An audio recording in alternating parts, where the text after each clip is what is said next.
ठीक है। चलिए, तो हम लोग यहाँ पर असेंबल हुए हैं कैड सॉफ्टवेयर सीखने के लिए। अब चाहे वो कोई भी कैड सॉफ्टवेयर हो। इस पर रिफ्लेक्शन वगैरह नहीं आ रहा है ना बोर्ड पर। चलिए, हम लोग यहाँ पर ये वीडियो हम लोग स्टार्ट कर रहे हैं कैड सॉफ्टवेयर के लिए। बेसिक कोर्सेज जो भी है वो यहाँ पर आपको बताया जाएगा। पहले तो हम समझ लेते हैं कि कैड सॉफ्टवेयर जो हम लोग बोलते हैं कैड सॉफ्टवेयर, उसमें कौन कौन से सॉफ्टवेयर आते हैं। तो ये समझने से पहले बहुत लोगों को ये कन्फ्यूज़न होता है कि सिविल के लिए कौन सा सॉफ्टवेयर है, मैकेनिकल के लिए कौन सा सॉफ्टवेयर है, आर्किटेक्चर के लिए कौन सा है, ऑटोमोबाइल के लिए कौन सा है। तो बेसिकली ब्रॉड वे में अगर हम डिवाइड करें तो इंजीनियरिंग को सबसे प्रिमिटिव है सिविल इंजीनियरिंग, उसके बाद आया मैकेनिकल इंजीनियरिंग। जब मशीन पार्ट्स और आफ्टर जो हमारा इंडस्ट्रियल रिवॉल्यूशन हुआ उसके बाद मशीन पार्ट्स यूज़ होने शुरू हुए तो हमारा मैकेनिकल इंजीनियरिंग आया। उसके बाद ही बाकी सब निकला है, चाहे वो आर्किटेक्चर हो या ऑटोमोबाइल हो या क्या होता है एवियोनिक्स हो, एरोनॉटिक्स हो, सब उसके बाद ही निकला है। तो है क्या कि जो जहाँ भी मशीन पार्ट्स से हम डील कर रहे हैं वहाँ पर मैकेनिकल के लिए जो सॉफ्टवेयर हैं वो यूज़ होंगे, और जहाँ भी हम कंस्ट्रक्शन या डिज़ाइन ऑफ इंफ्रास्ट्रक्चर से हम लोग डील कर रहे हैं वहाँ सिविल के लिए जो सॉफ्टवेयर हैं उनमें से ही कोई सॉफ्टवेयर यूज़ होगा। अब डिपेंड करता है कि किस सेक्टर के बारे में हम लोग बात कर रहे हैं। अगर अब जैसे फॉर एग्जांपल सिविल में ही बहुत सारे अलग अलग सेक्टर्स हैं, जैसे रोड कंस्ट्रक्शन है, ब्रिज कंस्ट्रक्शन है, फिर बिल्डिंग में भी स्टील स्ट्रक्चर अलग है, आरसीसी स्ट्रक्चर अलग है। तो जैसे जैसे अलग अलग स्ट्रक्चर्स की हम बात करेंगे या अलग अलग जो हमारा इंफ्रास्ट्रक्चर है उसकी बात करेंगे, वैसे वैसे सॉफ्टवेयर का रिक्वायरमेंट हमारा चेंज होता जाता है। ठीक उसी तरह मैकेनिकल में भी है। अब मैकेनिकल में अगर हम लोग ऑटोमोबाइल चले जाएं, अगर व्हीकल की हम बात कर रहे हैं, व्हीकल में भी शीट मेटल की बात कर रहे हैं, उसके लिए अलग सेट ऑफ सॉफ्टवेयर है। मशीन पार्ट्स, मूविंग पार्ट्स की बात कर रहे हैं, उसके लिए अलग सेट ऑफ सॉफ्टवेयर है। तो इस तरह से काफ़ी सारे सॉफ्टवेयर, काफ़ी सारे नए सॉफ्टवेयर आ रहे हैं, पुराने सॉफ्टवेयर में अपग्रेड्स हो रहा है। तो हम यहाँ जनरलाइज्ड बात करेंगे कि एक हमें for being an engineer, for transforming from an engineer to a designer, हमें कौन कौन सा सॉफ्टवेयर ऐसा है जो हमारे लिए रिक्वायर्ड है। तो सबसे पहले हम देखते हैं कैड। कैड होता क्या है? तो कैड का मतलब ही है कंप्यूटर एडेड डिजाइनिंग। अब ये इंडस्ट्री के किसी पार्ट में नहीं यूज हो रहा है, ये पूरी इंडस्ट्री में ही यूज हो रहा है। अब पूरी इंडस्ट्री में कैसे यूज हो रहा है, इसके लिए पहले हमें इंडस्ट्रियल साइकिल को समझना होगा। इंडस्ट्रियल साइकिल जो होता है हमारा, वो हमारा पहले शुरू होता है एक कॉन्सेप्ट से। कोई भी engineer, scientist, R&D research and development वाला इंजीनियर, किसी के भी दिमाग में एक कॉन्सेप्ट आता है कि कोई चीज़ हमें बनाना है। ये हर जगह लागू होता है, सॉफ्टवेयर फील्ड में भी, सॉफ्टवेयर इन द सेंस जो हमारा सॉफ्टवेयर डेवलपमेंट जिसको IT हम लोग बोलते हैं उसमें भी लागू होता है। इंडस्ट्रियल फील्ड में भी लागू होता है, जो हमारी इंडस्ट्री है, इंडस्ट्रीज हैं, इंडस्ट्रियल मतलब प्रोडक्शन, मैन्युफैक्चरिंग जो है उसमें भी ये लागू होता है। सिविल एंड कंस्ट्रक्शन जो हमारा इंफ्रास्ट्रक्चर डेवलपमेंट है उसमें भी ये लागू होता है। थोड़ा बहुत 19-20 के फर्क के साथ ये इसी रूप में लागू होता है। अब हम देख लेते हैं, सबसे पहले कॉन्सेप्ट होता है। कॉन्सेप्ट के बाद अगर मान लीजिए कॉन्सेप्ट पर डिस्कशन होता है, certain many rounds of discussions के बाद जब हम फाइनलाइज करते हैं कि आखिर हमारा कॉन्सेप्ट होना क्या चाहिए, उसमें क्या pros cons, exactly pros cons नहीं बोल सकते हैं, उससे हमें क्या काम करवाना है और किस तरह का फीचर उसमें होना चाहिए, ये जब हम लोग फाइनलाइज करते हैं तब उसकी स्टार्ट होती है प्लानिंग। तब उसकी स्टार्ट होती है प्लानिंग। प्लानिंग में प्लानिंग एंड मॉडलिंग आप या प्लानिंग अलग रख लें, प्लानिंग में हम 2D पर काम करते हैं, एक हम ड्राफ्ट रेडी करते हैं बेसिकली कि हमारा जो भी प्रोजेक्ट है कैसा होने वाला है, कैसा बनने वाला है, क्या क्या पैरामीटर्स उसमें होने हैं, इन चीज़ों पर पहले हम डिस्कस करते हैं। वो चीज़ें जब फाइनलाइज और फिजिबल लगती हैं उसके बाद हम आगे बढ़ते हैं 3D मॉडलिंग पर। 3D modelling, 3D modelling basically 3D में होता है, ये हमारा एक विजुलाइज हमें करवाता है कि आखिर जो प्रोडक्ट या जो इंफ्रास्ट्रक्चर डेवलपमेंट हम करने वाले हैं वो दिखेगा कैसा बनने के बाद, आफ्टर डेवलपमेंट वो दिखेगा हमें कैसा। ये हो जाता है हमारा 3D मॉडलिंग में। उसके बाद हम आते हैं, अगला फेज हमारा होता है एनालिसिस का।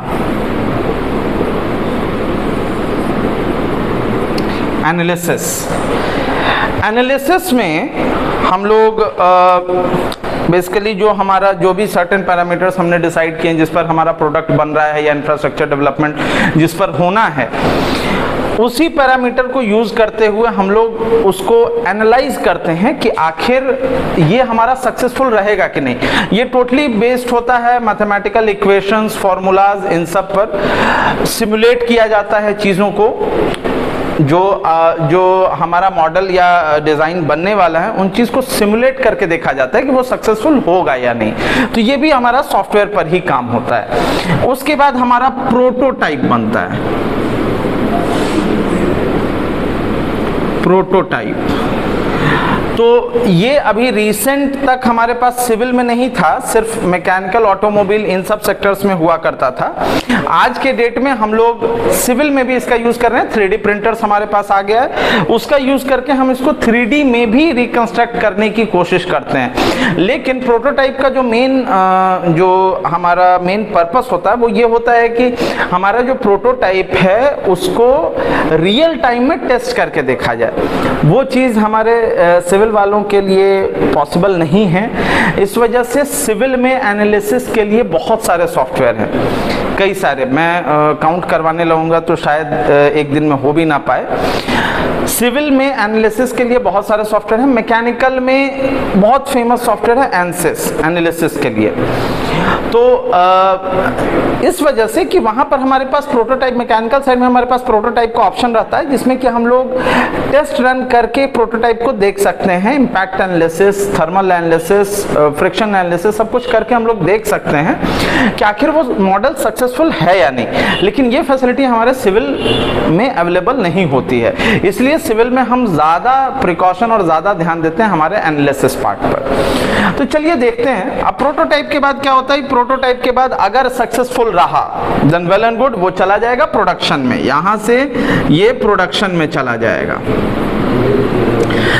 अगर नहीं सक्सेसफुल रहा, अगर उसमें कुछ कमियां हैं, कुछ खामियां हैं जो हमें पता चली, जो लगा कि ये मॉडल सक्सेसफुल नहीं होगा, तो उसको फिर से कॉन्सेप्ट एंड रीथिंकिंग फेज में, इसको रीथिंकिंग भी कर सकते हैं, रीथिंकिंग फेज में ले आया जाता है और ये साइकिल फिर से हमारा शुरू हो जाता है।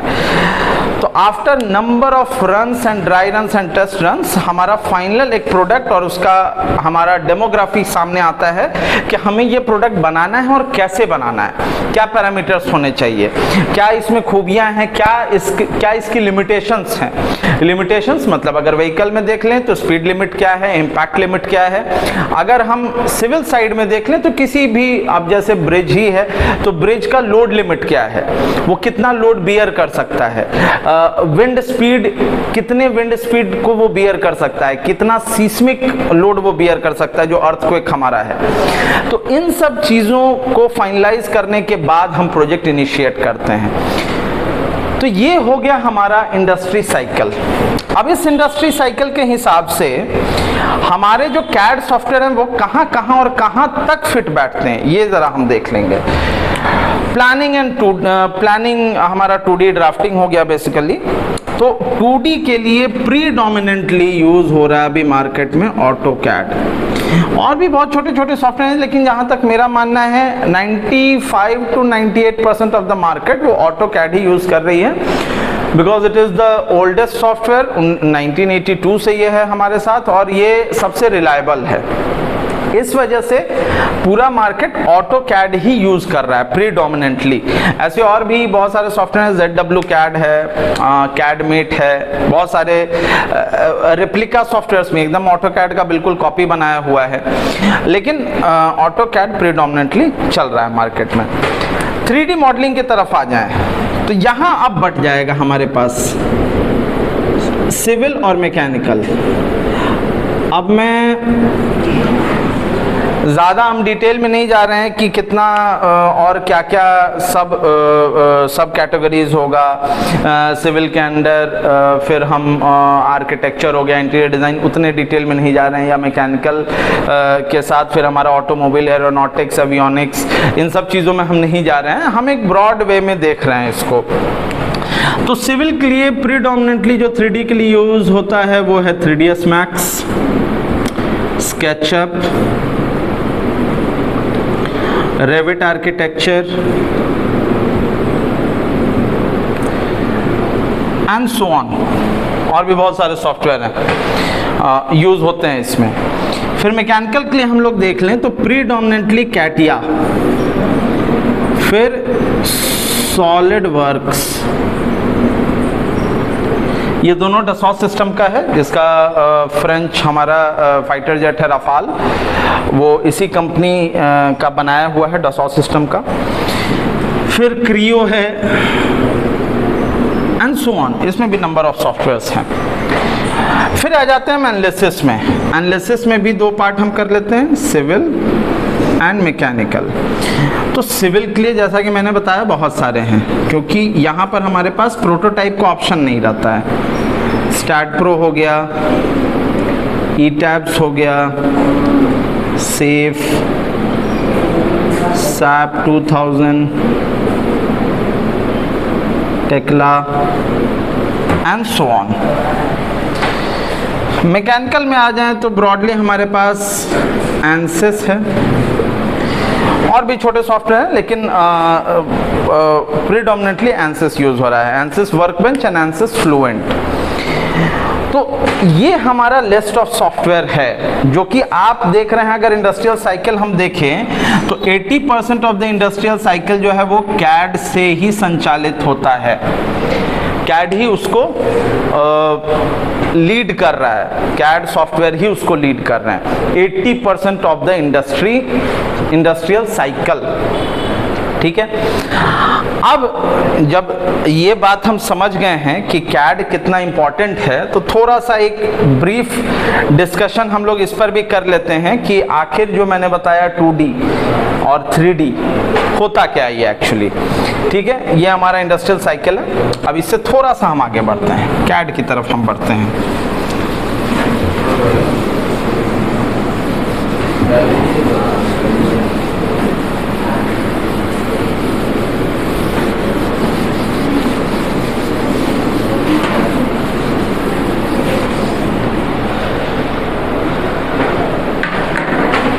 चलिए कैड को हम डिस्कस करते हैं। तो कंप्यूटर एडेड डिजाइनिंग में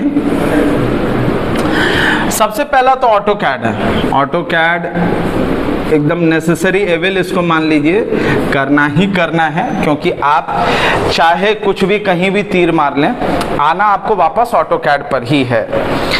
ऑटोकैड में ही आप पैरामेट्रिक काम करेंगे, उसी का ड्राइंग यूज होगा वर्कशॉप में या ऑन साइट कोई भी डिजाइन को इंप्लीमेंट करने में। अब हम देखते हैं कैड में पहला सॉफ्टवेयर ऑटोकैड है। तो ऑटोकैड को हम बोलते हैं 2D ड्राफ्टिंग, ये आगे हम बताएंगे, एंड 3D मॉडलिंग सॉफ्टवेयर। अब सवाल उठता है कि ये ड्राफ्टिंग क्या है और ये मॉडलिंग क्या है। ठीक है, ड्राफ्टिंग और मॉडलिंग। अलग अलग शब्द है और काफ़ी यूज़ आएगा कैड में। अगर आप इंटरेस्टेड हैं, अगर आप कैड सॉफ्टवेयर कर रहे हैं, जो कि आपको करना चाहिए, क्योंकि अब हम लोग देख रहे हैं ये ट्रेंड कि इलेक्ट्रिकल वाले भी हमारे पास एडमिशन ले रहे हैं और उनका भी इसके तरफ रुझान बढ़ गया है, कैड के तरफ। तो है क्या इसका रीज़न है? इसका बहुत वेल डिफाइंड रीज़न है कि हर कोई अब इम्प्लीमेंटेशन के पहले डॉक्यूमेंटेशन में सारी डिटेल विथ ड्राइंग चाहता है। हर कंपनी, हर गवर्नमेंट डिपार्टमेंट, हर प्रोजेक्ट हेड, हर टीम लीड, हर कोई चाहता है कि डॉक्यूमेंटेशन प्रॉपर रहे, ताकि कल के डेट में किसी इम्प्लीकेशन में कोई भी फंसना नहीं चाहता है। कोई भी XYZ कोई भी अगर जॉब कर रहा है या किसी का भी प्रोजेक्ट है, तो फंसना दोनों तरीके से होता है। जॉब में आप हैं तो जाहिर सी बात है ब्लेम आपके ऊपर आएगा, और अगर आपका बिजनेस है तो घाटा आपके ऊपर आएगा। फंसना कोई नहीं चाहता है। इस वजह से हर कोई चाहता है कि हमारे पास प्रॉपर डॉक्यूमेंटेशन हो विथ ड्राइंग, क्योंकि अल्टीमेटली आईटी को अगर हम साइड कर दें, आईटी को बस अगर हम हटा दें, तो सारा काम तो बाकी जितने भी इंजीनियरिंग सेक्टर्स हैं उनका सारा काम तो ऑन ग्राउंड इम्प्लीमेंट होना है। और जब ऑन ग्राउंड इम्प्लीमेंट होना है तो जाहिर सी बात है कि उसमें फिजिकल मटेरियल यूज होगा। तो फिजिकल मटेरियल मतलब होता है परचेज, एक्विजिशन, उसको खरीदना पड़ता है, एक्वायर करना पड़ता है। और अगर वहां पर आप थोड़ी सी भी चूक करते हैं तो वो रिजल्ट करता है उस प्रोजेक्ट में लॉस में, ठीक है, वो इनकर करता है लॉस। इस वजह से हर कंपनी आज के डेट में चाहती है कि हमें एक ऐसा बंदा, ऐसा इंजीनियर मिले जो कि अपने आइडियाज को या प्रोजेक्ट को डॉक्यूमेंट प्रॉपरली कर पाए। और डॉक्यूमेंट प्रॉपरली करने के लिए हमें चाहिए कि जो हम इंप्लीमेंट करने वाले हैं ऑन ग्राउंड, उसका हम डिजाइन अगले के सामने पेश कर सकें। अब देख लेते हैं, इसी में दो टर्म आएगा, ड्राफ्टिंग एंड मॉडलिंग। तो मॉडलिंग जैसा कि सुने भी होंगे, फैशन मूवी में आपने देखा भी है, मॉडलिंग होता है शो ऑफ वाला काम। इसमें सिर्फ शो ऑफ होता है, शो ऑफ एंड एडवर्टीजमेंट बोल लीजिए या प्रेजेंटेशन बोल लें।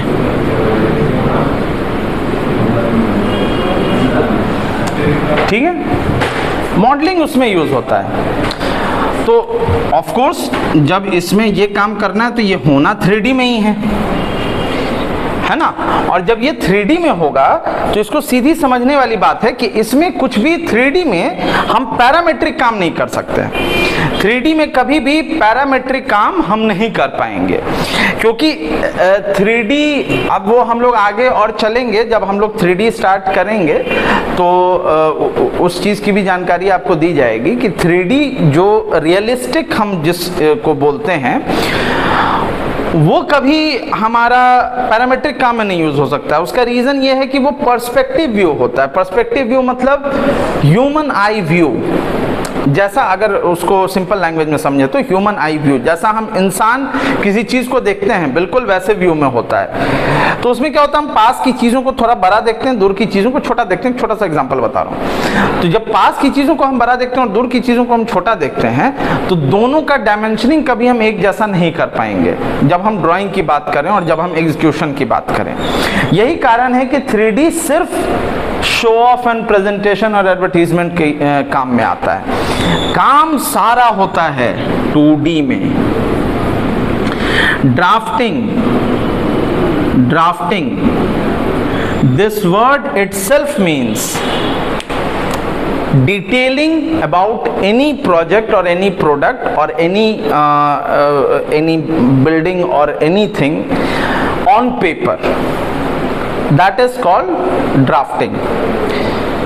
तो ड्राफ्टिंग वो चीज़ है जब हम किसी भी चीज़ की, जो भी चीज़ हम बनाने जाने, चाहे वो प्रोडक्ट हो, ब्रिज हो, बिल्डिंग हो, डैम हो, कैनाल हो, उसकी जब डिटेलिंग ऑन पेपर हम देते हैं उसको हम ड्राफ्टिंग बोलते हैं। और उसी के यूज से हम प्रोजेक्ट इंप्लीमेंट कर सकते हैं ऑन साइट या इन वर्कशॉप। दूसरा कोई तरीका नहीं है, सारी डिटेलिंग 2D में की जाती है। लेकिन आयरनी देखिए, ज्यादा वैल्यू है हमारे पास 3D का। रीजन उसका बहुत क्लियर है, रीजन बहुत क्लियर है। अगर हम देखें अपने आप को ढकने के लिए हमारे पास एक चादर भी काफी है, उसका पर्पस सॉल्व हो जाएगा। लेकिन कपड़े बनाए जाते हैं डिजाइनर।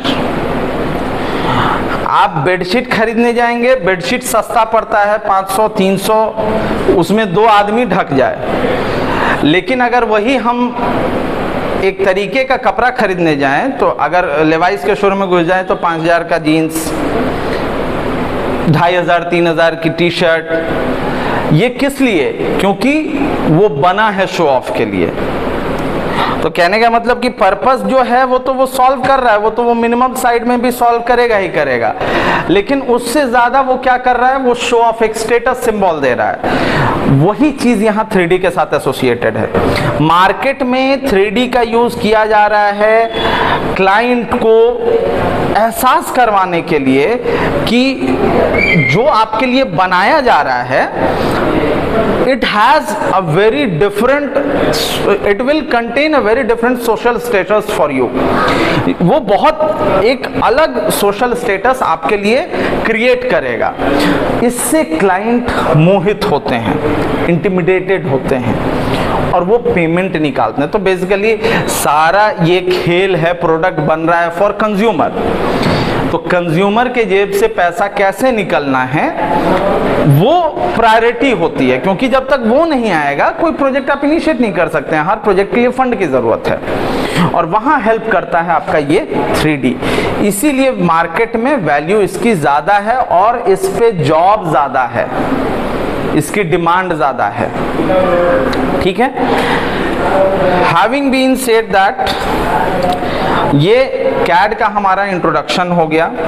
एक मैंने ब्रीफ में बताने की कोशिश की है कि इंडस्ट्रियल साइकिल क्या होता है, उसमें कौन कौन से सॉफ्टवेयर होते हैं, कौन कौन से सॉफ्टवेयर कैड के होते हैं जो उसमें यूज में आते हैं। ऐसे तो बहुत सारी चीज़ें हैं, उतना हम लोग डेप्थ में नहीं जाएंगे क्योंकि हम ये सीरीज तैयार कर रहे हैं फॉर फ्रेशर्स जो अभी कॉलेज से निकले हैं, जिनको कि रिक्वायर्ड है, एक गाइडेंस नीडेड है मार्केट में स्टार्ट करने के लिए। ये उनके लिए है ताकि वो एक स्ट्रक्चर समझ सके और अपने करियर को प्लान कर सकें। तो ये कैड का इंट्रोडक्शन रहा। नेक्स्ट वीडियो में हम लोग स्टार्ट करेंगे हमारा सॉफ्टवेयर का पहला क्लास। इसमें सारे सॉफ्टवेयर आएंगे। अभी फिलहाल हम लोग ऑटो कैड का स्टार्ट कर रहे हैं। तो अपकमिंग जो भी सॉफ्टवेयर हैं उनका फर्स्ट क्लास नेक्स्ट वीडियो से हमारा स्टार्ट होगा। Till then have a nice day and thank you so much.